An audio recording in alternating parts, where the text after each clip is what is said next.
Guns, guns, guns. You got guns? I got guns. Oh man, but guns, man. I like guns, man. I don't have a gun collection. I don't own a gun, but I'm not against guns. I like guns. You know, I play shooting games. I've watched movies with guns in there.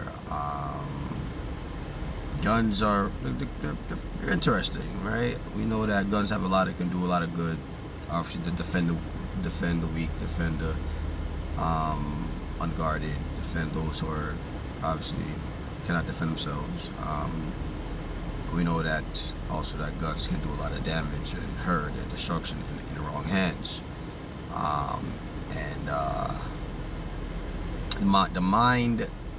The mind ultimately is what is pulling the trigger.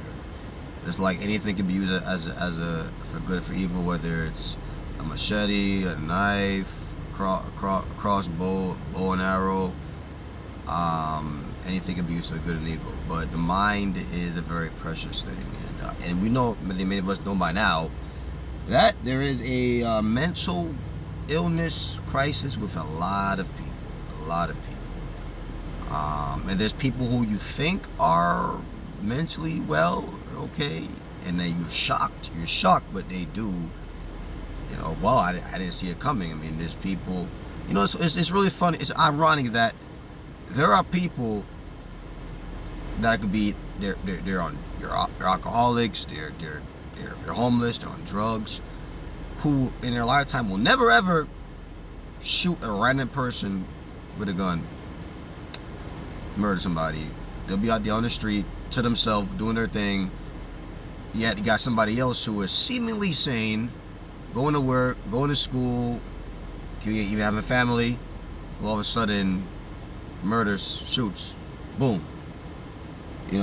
I heard recently of a judge who just got 35 years, former judge now, 35 years because he shot his wife back in 2023. 65 years old she was. 65. And you would think, whoa, a judge of all people?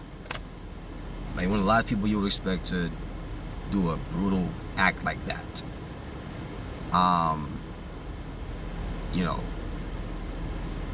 It's true. It is true. I think what the Bible says about by taking heed, lest you fall. If anyone thinks he is standing now, let him take heed, lest he fall. Let him be careful. Let him take ownership of his thoughts, his emotions, of his mental state at all times, lest he fall. Because nobody is immune from doing something nuts. Like, we quit to blame, he's nuts, you're nuts, he's psycho, they're psycho, blah, blah, blah, blah, blah. You don't know if you'll be the next one. I don't know if I'll be the next one. Oh, God forbid. I ain't look. I'm not going toward that direction.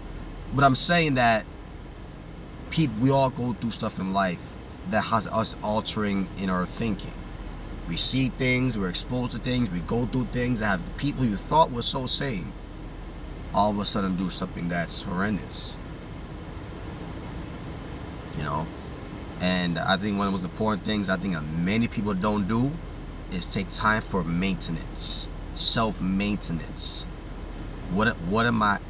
Time for rest, time to eat proper, time to evaluate my friends, time to evaluate, what I'm consuming in my entertainment. I'm not gonna say, people who watch a lot of violent movies and play a lot of violent video games are going to be future murderers. I'm not saying that. But I think we can agree that this world has an obsession with violence, entertainment. And sadly, many people, that, obsession now goes into reality, and they actually are aggressive, in reality. They love being semi-violence, and they themselves are violent and aggressive. And of course, many people are they're not studying ways of handling pressure, handling disagreement, handling conflict, handling people in general, interpersonal relationships. They're not studying these things, but they continue to be entertained by violence and drama shows and sports. I see people in sports making millions, so much aggression. So much aggression, like overly aggressive. Sports players, celebrities, entertainers. I'm like, whoa. You know, so obviously these people who are entertainers and celebrities and athletes, they're something is wrong. Something is wrong that they're not dealing with themselves. You got a lot of them who are abusers, violent, aggressive on the road. I'm like, wow. And a lot of them, they are not studying skills on dealing with problems, anxiety, anger, things that you go through. You see things, you hear things that you don't like. How do you handle that? You know, my favorite literature book for emotional intelligence is the Bible. You know, and of course there are a plethora of other books that deal with emotional intelligence, the mind, the psyche. How do you deal with stuff in life? It hits you with, you know, family issues, relational issues, government issues, people in the government that you don't like, people who don't agree with your political views, and you lost your job, maybe there's some trauma in your life, you've been molested and abused, and you went through a lot of stuff maybe grew up in a hood environment, guns blasting everywhere, people stabbing people, and you grew up in a very hostile environment. Maybe you grew up in a shelter system. All your life you're in a shelter, you know, mom and daddy wasn't there, or you know, or they were there for a little while and they abandoned you. Now you're in a shelter, you know, your orphanage.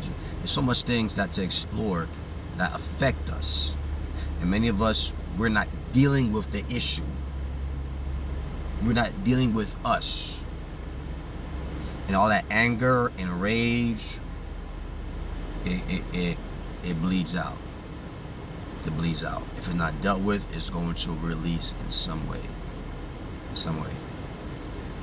You know, so yeah, it's like me, you know, I get cranky when I'm tired. Like, I don't want to talk to you, I don't want to talk to nobody. I just want to go to sleep, you know. And I get moody, I get irritable. I need rest. You know, but more than physical rest, we need emotional, spiritual rest. And sadly, many people are not doing that. They're not doing that. You know, the Bible talks a lot about rest. You know, the Sabbath principle. Sabbath means rest. You know, we need time to spiritually, emotionally rest.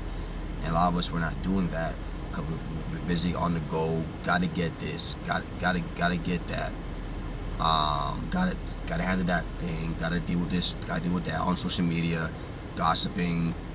You know, gossiping or listening to the gossip, adding to the gossip, all these things. So, you know, we get so caught up in all this stuff going on in the world, and we don't take time to really. And then you hear something that you don't like. You know, someone else who's in politics, someone in your family, someone in your job, you know, someone in your neighborhood. You don't like them. You don't like what they say. You don't like what they're about. And next thing you know, these thoughts come to your mind. Oh, murder them now. And there's people that follow through with that. But yeah, we need time to really make sure that we are assessing ourselves. The Bible says, examine yourself, whether you be in the faith. So we all need time for self-examination, not just examining other people, what they're doing, what they're saying. Examine yourself. Are you right? Are you healthy? Are you calm? Are you right? Okay? So listen, I love y'all. Blessings, love and peace to you and your families. Love you.